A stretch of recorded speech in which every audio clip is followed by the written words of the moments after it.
Hello and welcome to Are You Not Entertained? I'm Daniel. I'm Rachel. And I'm James. And we're going to be covering The Little Things today, which is another one of the movies that was releasing in theaters and on HBO Max at the same time. Yep. So we had that with Wonder Woman, and now we have it with Little Things.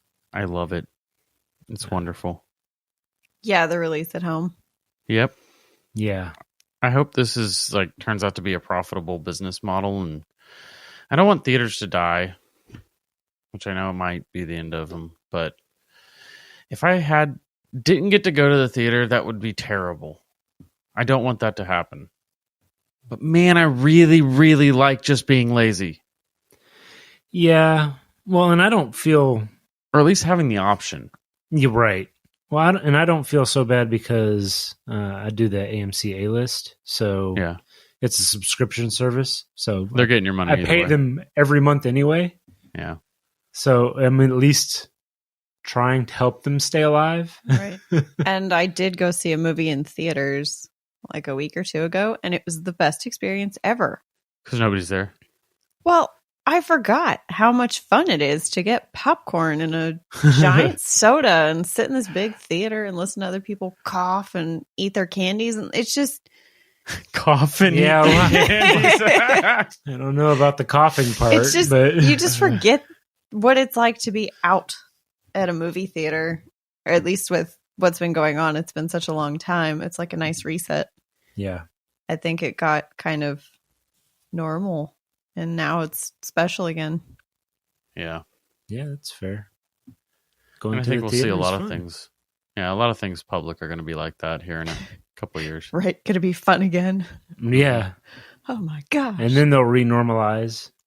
I want to go to a bar for the first time in 10 years. Right. That's true. I haven't been to a bar in forever. Right. But now that I can't go to one. I want to go. Yeah. Yeah. Anyways, but back to the little things, which I definitely want to start off by saying I am shocked at what a low fan score and Metascore this movie has. Yeah. I loved this. Yeah, and I can tell you why, and we're not going to do it just yet. But so let's go ahead and say spoilers so everybody knows, and then carry on. Well, yeah, and this isn't a spoiler. It's been nominated for Golden Globes and SAG Awards, both. Yeah. Yeah. Well, both of those were Jared Leto, right? Yeah. Yeah. Yeah. So I just didn't expect to see such a low score in general. I thought maybe it would be a little bit more loved, since it is more of not an award show film, but it's one of those that's a little more artfully done, if you will. Yeah. But yeah, it was great. This movie was amazing. Yeah, I think so. It wasn't a super artsy film or anything like that. I think the writing, I think that the story and how everything was written and wrapped up is a little more artistic than you're used to seeing. It's not just your run of the mill, everybody's got to have a happy ending kind of thing. And it was a crime thriller with tons of suspense, but not a lot of fast-paced action, which I think maybe people sort of prefer that kind of stuff. Yeah. But this was slower. It was more focused on writing and character depth. Yeah. I think I might have read way too much into this movie after looking at some reviews afterwards, because when I got done watching this movie, I felt like they were trying to take something we had seen before in things like Seven and turn it on its head. Right. Sure. And that the moral of it is there is no angels and there's no demons. There's good and there's bad. And that good people can do bad things and vice versa. Yeah, it's just people. And exactly. And that you make the story that you think you're in. And Denzel's character, I can't remember his name off the top of my head. Joe Deacon. Deacon. He had already been broken and seen that can go down really, really fast. and he wasn't going to allow that to happen to Baxter. Yeah. And that it was a very realistic ending in the sense that it ended with a very unsatisfying ending, except for one character, and that was Baxter. Yes. And kind of for Deacon, because he got a little bit of redemption for, I guess, the way he feels about his own life. Sure. He saved somebody from having his experience. Right. Yeah, exactly. I don't know. It's one of those things that may be hard for some people to swallow, and that's probably why they didn't like it as much. You don't get the answers that you're wanting to get. Yes. It's not, and that's literally it. You're not getting the answers that you want. And that's literally the entire thing they kept saying the whole movie was, well, that sounds suspicious, but we have zero real evidence. Right. The whole time. They didn't have one piece of real evidence. Right. Exactly. More or less an entire case to put on them. Yeah. Yeah, the most tangible evidence you get is the box full of articles and things that he had under the floorboards. Mm-hmm. Which was only looked at illegally. Right. And momentarily. Yeah, you don't know what else is in there. Yeah, that watch could have been his grandfather's. Right, exactly. You don't know that they're souvenirs. Right. Yeah. And even if they are, maybe not from these murders, from this string of murders. Yeah. And I guess that's really kind of the other thing as well, because normally in movies like this, you see the murders happening, right? That's part of the movie, right? Is that the murderer is murdering, right? You don't get an aftermath, which is the two murders that you kind of see in this movie. It's just an aftermath thing. Like they're at the crime scene doing the investigation as detectives, as you would being a detective. And it doesn't give you that behind the scenes kind of shot like a lot of movies do, where you kind of see from the bad guy's perspective. Whether you get to see the bad guy or not, that doesn't happen at all. And so I could see maybe some people don't necessarily like that aspect of it because it's a different kind of crime thriller from your typical. I mean, start to finish, it really is. It is not. It's not the same. I mean, I think it has some similarities to things like Seven or True Detective or something like that. Well, they have to have similarities, absolutely. And I don't know if I feel like it's as good as either of those. I definitely don't think it is, but I think that it's still incredible. Still a really fun movie. I don't know if fun's the right word either. Interesting movie. Yes. Thrilling movie. Yeah, there we go. I was very compelled the whole time. Yeah, it was very gripping. Yeah. There was not really a minute that I was a little bored or anything like that. I was pretty sucked into the movie the entire time. I was about to say I was invested in the story pretty early on. Yeah, and the acting was so good. That's was exactly so why strong. Right. Yeah. All three of them killed it. If it weren't for the acting, I could see how it would be easy to just kind of go, I don't know what's going on. Jared Leto slow here. was awesome. He never raised his voice or really said anything detailed or over the top gross in any way, but oh my God, he made you feel uncomfortable every time he was on screen. Yeah. He was the embodiment of creepy. He had that presence that I don't know why, but I'm really unsettled and I don't want to be in a room with you. Right. Yeah, I don't want to be in a room with you. There's a reason why he got nominated for a Golden Globe in the Screen Actors Guild. Yep. Yeah. Mm-hmm. Yeah. SAG Awards. Yes. So to flesh that out. I'm not shocked. I figured there would be more to go around. I'm blown away that the critic scores were so low. I could see fan scores being low. Yeah, I get that. I was just surprised more by the Right, the critic scores. The fan scores, I think, are definitely down to the ambiguous ending. Yeah. Which makes sense. People like a happy ending. I like a happy ending most of the time. But this one was just done right for me to enjoy a tragedy, I guess. Well, that was kind of like Inception, right? I think Inception had a fairly low fan score because it didn't give you an ending. Right. You don't get the answers that you want. Right. So that always affects things. But yeah, I would think more critics would be accepting of that and not. Yeah. Like, I don't know. I haven't read any of the critics' stuff, but I don't know what they don't like about it. I mean, yeah.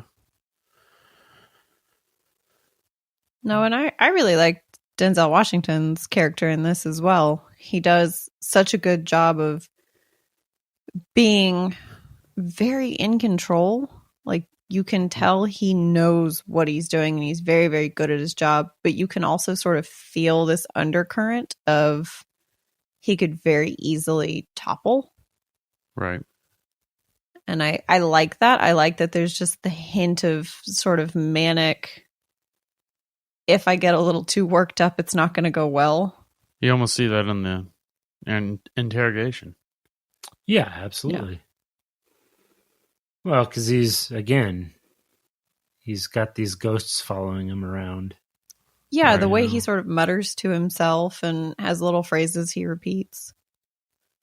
Yeah, he's trying to solve something. He's trying to close a case that he couldn't close before. And I think that reflects in both his and Baxter's kind of demeanor. Whereas Deacon calms down a little bit more, Baxter gets a little more ramped up. So It's like they kind of pass each other. They seem to pass each other on the highway. Yes. Yeah, as Deacon starts to come to grips with things, Baxter starts to get a little more aggravated. Yeah. Exactly. This is the job. Yeah. Yeah. And a big character swing for Baxter as well. Mm-hmm. He started out as such a jerk at the beginning of the movie. I wasn't sure whether or not he would end up having is he the bad guy moment. Right. Yeah. But no. He was actually, I loved it better this way. Yeah. I felt like the kind of adversarial role to start with and then them gaining each other's trust over the time. It was rushed, to be honest. I kind of wish this was like a 4-part TV show or something. Right. Like an hour each episode. But if you give it a couple more hours to really build out that relationship and split it up, I think it would have been even better. But I still felt like the performances were so just incredibly stellar. I'm shocked that Denzel and Rami Malek weren't mentioned on one of those. Yeah, exactly. Because their Denzel's just physicality with his facial expressions were incredible. Malek as well. And they're all... They all do a good job with top notch. Just the tiniest little facial change. Mm-hmm. Yeah. Well, and I'm a Denzel fan. I don't... Equalizer. Yeah. I like pretty much anything that I can think of that he's been in. So he hasn't been in many bad ones. No. So I'm probably have kind of a bias there. But again, it's another one of those that, he gets in. There's a reason he gets the roles he does. Because he does a good job. He's a good actor. He's a professional actor. And not like some of these part-time actors, right? They come out and they're like, yeah, I act. I'm like, okay, yeah, you do. You suck at it, but you do. Well, and I want you to name names. I was pleased with the fact that, seeing the trailer, and obviously they've built it up as, Academy Award winner, all 3 stars of the movie. Right. And so you have this very high level of expectation going into it of what they're going to deliver. And they did which I thought was really great because that's not always the case. Mm-hmm. Another thing I definitely want to mention too was the directing and the cinematography, because I really loved the way that they shot the freeway. Every time there was a car driving on the freeway, it was just done in a different way that I really enjoyed. Yeah. Yeah, their little cat and mouse game on the freeway was really great. Yeah, and the beginning of the entire movie. Yes. The whole chase scene. Yeah. Yeah, I think that... and then a long drive. Yeah, I'm trying to think of that style, kind of where I've seen that, like another movie I've seen that style in, because I've seen it before. It's not common, though. Right? A lot of times when you're in the car, you get like the side view, or it's like a camera is directly in their face, you know, kind of in front of the driver. And a lot of this kind of had it felt internal, but you know, it has to be outside of the car, if that makes sense. I don't know. It was close, but spacious. It's the best. That's the best descriptor I have for it, and that really sucks. So I'm just going to shut up now. It didn't feel like the camera was shoved into the cabin with them. Right, exactly. But it provided an interesting perspective, I think. It was a different kind of feel. It definitely had a, I don't know, film noir kind of LA Confidential sort of feel about some things. Maybe that's kind of what I was looking for. I think that they were going for that. I think they wanted to kind of play on that cliche where the cop catches the bad guy. Right. Yeah, they wanted to take that film noir trope and just sort of make it realistic. Right. Yeah. Which I could find, I can understand why some people might find that less than satisfying. Yeah, absolutely. I appreciated it. There was a good dose of reality in this film the whole way through. Yeah. There was I also felt like they kind of said it a few times, like this wasn't going to end well. Not directly, but I just didn't get the feeling like this was going to be a slam dunk. Yeah, I think by the time we kind of got to the end, I was comfortable with where it was, but I wanted to know like where the red beret came from. So like if they had left that out, I would have been like, "Oh my god." Because you were saying that if they had left that out, I was like, they showed you. No, yeah, if they had left that out, then I would have been disappointed in the movie as a whole. Very much so. But why are you throwing in a Chekhov's gun that you don't fire? Right. But I like everything else about it, how the actual ending was turning out and all of that. I was fine with where it was. I was comfortable with it. There wasn't really a point in time where I was like, "Oh, you got to find the real killer," or or it has to be him. It's in his lockbox. I never had that. Right. When he got it in the mail with the little note, or got it in the envelope with the little note, I already kind of had an idea. Yeah, that he was putting his mind at ease. Right. Please go back to being a normal human being and don't like live with this. Well, you're going to live with it for the rest of your life, but don't hold on to it. Don't make this define you, kind of thing. Well, it's a way to sort of answer some of those questions so that maybe Baxter can deal with it a little bit better. Yeah, absolutely. Whereas Deacon has had those questions for such a long time that he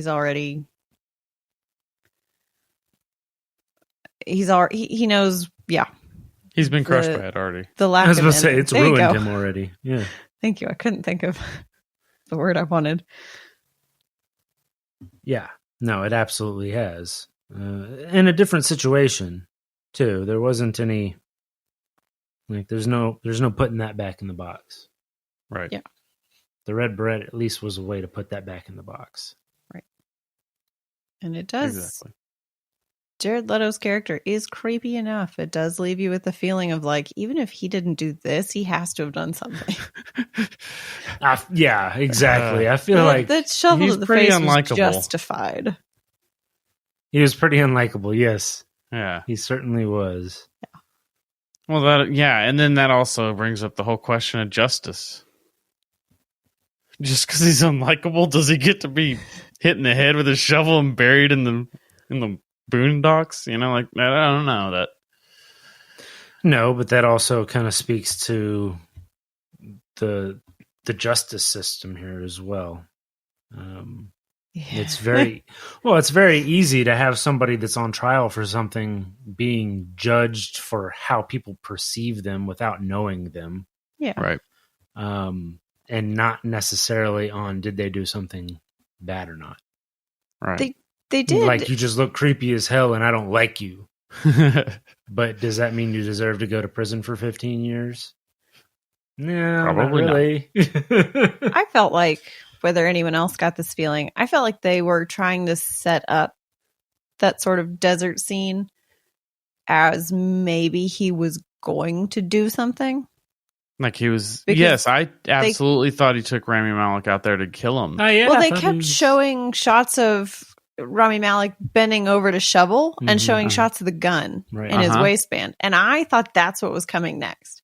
He's going to get really close and sort of get him comfortable with where he's standing. And then he's going to steal his gun. He's going to wait till he's exhausted from digging a bunch of holes. And then he's going to shoot him and leave him in one. Because he's very smart and intelligent. And he knows he doesn't have the physicality to take this guy down. So if he brings him out here and gets him to dig for 3 hours, then he can overpower him. That was the feeling I was getting so much. So when he did turn around and hit him with the shovel, it was such a surprise. Yeah. And I thought for sure that didn't kill him. Yeah, I was about to say, I was just waiting for him to wake up. Yeah, it does all the time in real life, head trauma like that. But having that happen in a movie is very uncommon. Yeah, it's a film. He should just get up and walk off. Just shake his head and go, that hurt. Right. Yeah, exactly. You clink him once in the head, and then you're like, oh my God, I killed him. And then 10 minutes later, when they're trying to drag him into the hole, he's like, whoa, dude, you hit me in the head. Yeah. No, yeah, it was much more realistic as far as that goes, too. Chances are, if you dome somebody with a shovel, they might not get back up. I feel like it's a 50-50 shot. There's a very real chance that happens. Yeah, absolutely. Absolutely. All right. Well, you think you're ready for favorite scenes? Yes. I think so, yeah. All right. You want me to go first this time? Sure. Go ahead. All right. This was a really tough one for me because I liked so many of the different scenes in this. Mm-hmm. But for me, it has to be the interrogation. Yeah. Yeah. Because it's really the moment where you start to see the desperation come out and the police officers, and you get to finally see what Jared Leto's character is going to be.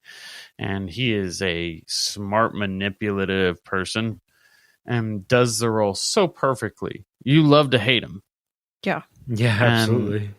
It's just a wonderful scene to see that caliber of actors be in the same room and have those kind of roles with the ultra creepy, probably a serial killer, the hardened veteran cop, and the young hotshot. And to have those three Oscar winners have those roles, it was a delight. I love movies like this, and I thought this was a great one. Yeah. No, absolutely. That was a really good scene. Yeah, it was. It never had a moment where it felt overdone. Mm-mm. No, it did not. Good choice. Yeah, good choice. I love the fact Denzel's character, Deacon, didn't hit Baxter. Or not Baxter, Albert. Albert, yeah. Yeah. Yep. Yoop. Sperma. Mm-hmm. Yeah, just the name. Yeah. Yeah. Sperma. And the fact that he spends all of his time in his work uniform. Mm-hmm. Yeah, he did not own other clothing. He didn't seem to. His work uniform, and he was in strip clubs, and that was like His life. that was his life. Strange. Anyway, yeah, so it was a good choice. Well, thank you. Well, what about you, Daniel? So I think I'm going to go with the unlawful searching. That was my second. Yeah, That was that's really good. really hard not to love. Yeah, It's so tense. it is very tense. It explains some things. It's I don't know. So to me, when they were originally kind of setting it up, when Baxter made the call to Albert, hey, I want to meet you here and apologize in person, whatever. Mm-hmm. I thought that he was actually going to go. Like, that to me made the most sense. So he could keep him distracted? That's what I thought. Why would you not meet him there so he stays there? Right. He's going to know the gig is up super fast. Exactly. Well, so here's the other thing: is that it's really a 3-person job, and they only have 2 people because you still have to have a lookout. Yeah. They don't have cell phones or anything like that. Yeah. So you still have to have that lookout.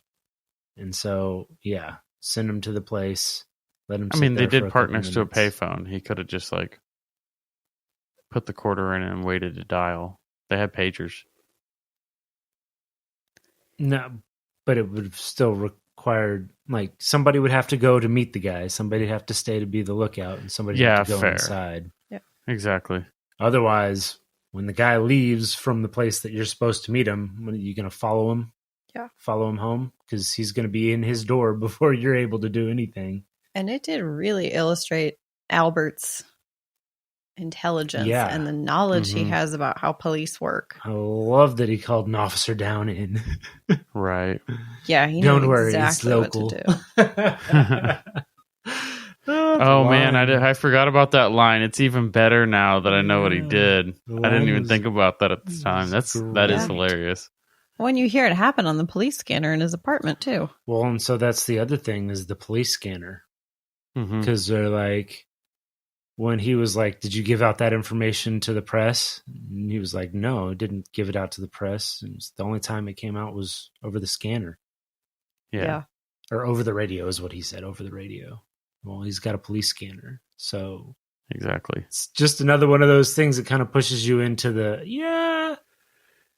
he's probably done something, but I don't think he's doing these. And then you also had all the kind of just creepy material that he had in his house about different serial killers and crime and things like that. Mm-hmm. Yeah. That, kind of lean you away from thinking that he's a serial killer. Right. Maybe he might be in the future or something, but that just still working on it. Probably just a creepy dude.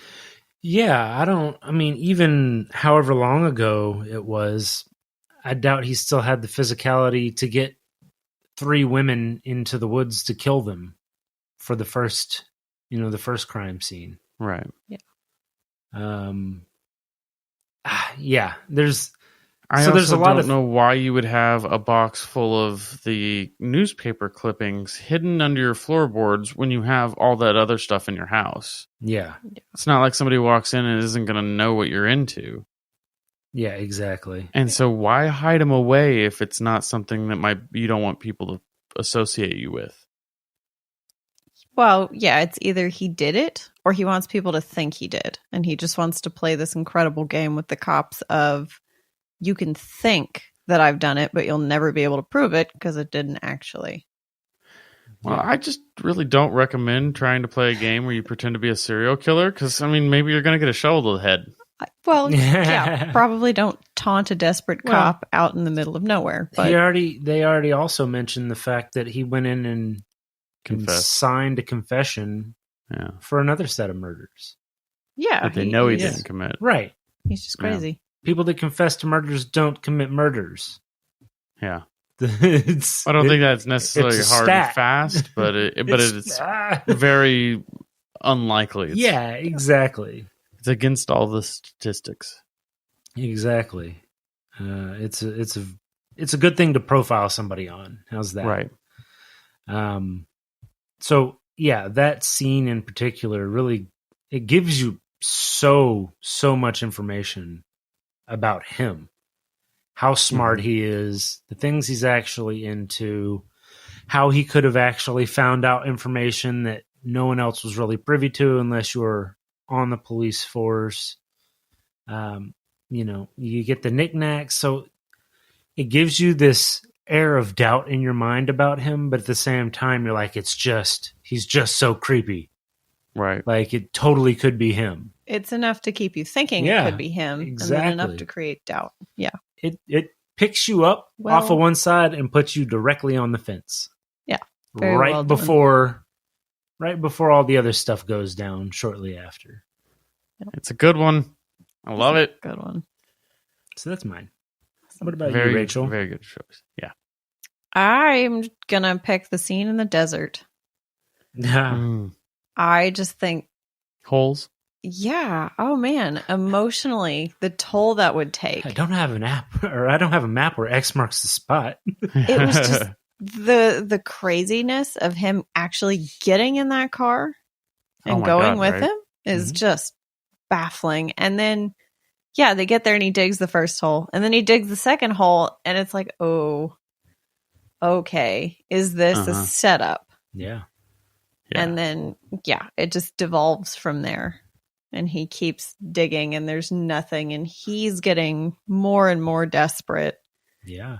And Albert is just getting more and more uncomfortable with the hovering around him, making comments. And yeah, he's trying to push his buttons. He is, and he succeeds. And the fact that, I really thought, like I said, Albert was going to pull his gun and Deacon was going to show up right at that moment. Yeah. Right. And I thought Deacon would show up right after case closed. Baxter got shot. Yeah, or that. But instead, Baxter hits him in the head with a shovel. And just the way he collapses to the ground and he's still sitting there, I liked that. I liked the weight of that scene. Very much. He doesn't necessarily even do much with his facial emotions. There's no screaming or any of that, but you can still feel the anguish and the just complete failure that he feels of not finding anything. Yeah. So that's mine. And then that he's whacked somebody in the head and killed them. Yeah, and Deacon's just in problem solver mode as soon as he gets there. Yeah, absolutely. He knew exactly what he was going to do. You dig a hole. He turned and into bury the wolf, him. man. Right, exactly. I'm going to take care of this stuff. And instead, Baxter's like, I'm going to dig a hole for him, but then I'm going to dig 17 other holes just in case. Yeah. If it didn't look suspicious enough. It's not going to help you to worry about it now. He's not going to start breathing again. Yeah. Yeah, and he did. He dug up all that place. Yep. Yeah. He was lying, dude. All right. Well, then I think that just about wraps it up for the little things, right? I think so. Yeah. All right. Well, hopefully you enjoyed our coverage of it. If you haven't seen this, go out and watch it. I don't think that us spoiling it is still going to make it a bad movie. The performances alone make it worth the 2-hour watch, in my opinion, because they're phenomenal. I hope that they get more Academy Award nominations. But if you liked our performances today, then please go online, like and subscribe, and make sure to join us next time on Were You Not Entertained?